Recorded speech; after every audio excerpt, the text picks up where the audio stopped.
안녕하십니까. 법무법인 정의의 대표 변호사 강동원입니다. 오늘은 매도 청구 소송과 관련하여 논의를 하여 보도록 하겠습니다.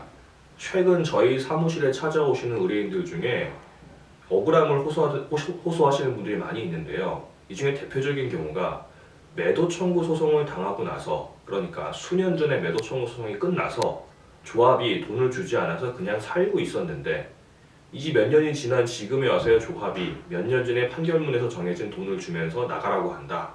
그래서 억울하다. 라고 하는 분들이 꽤 많이 있습니다. 얼핏 생각해보면 판결문에 나온 금액을 받고 나가면 되는 것이고 그 전에 집에 살았으니까 별 문제 없는 거 아니냐 이렇게 생각하실 수도 있겠지만 상당히 문제가 있는 사안입니다.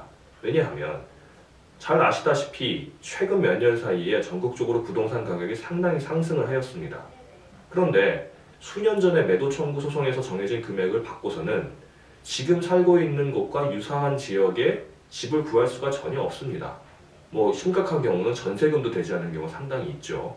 그러니까 그 전엔 집주인이었는데 이제는 판결 끝나고 나니까 세입자도 못 되는 경우가 발생하는 겁니다. 그래서 이걸 어떻게 해야 되냐 저희에게 찾아오시는 분들이 꽤 있는데요. 결론부터 말씀드리면 첫 단추를 잘못 꿰었기 때문입니다.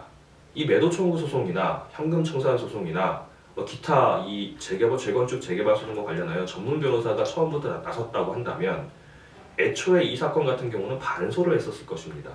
반소는 말 그대로 누군가가 나에게 들어오는 소송에 대해서 그와 관련하여 반대로 그 사람에게 다시 소송을 제기하는 것입니다. 이 매도 청구 소송 같은 경우는 조합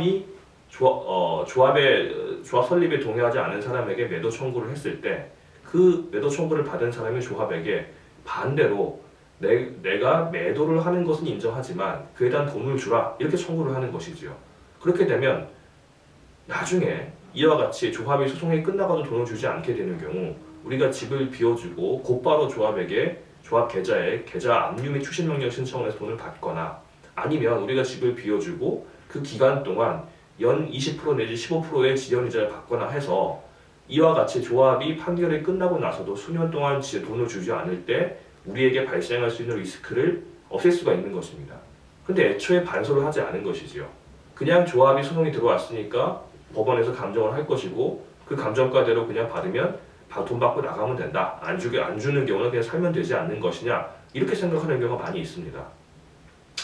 이제 와서 재판이 다 끝났는데 그럼 다시 재판하면 되지 않냐 하겠지만 그렇지가 않습니다.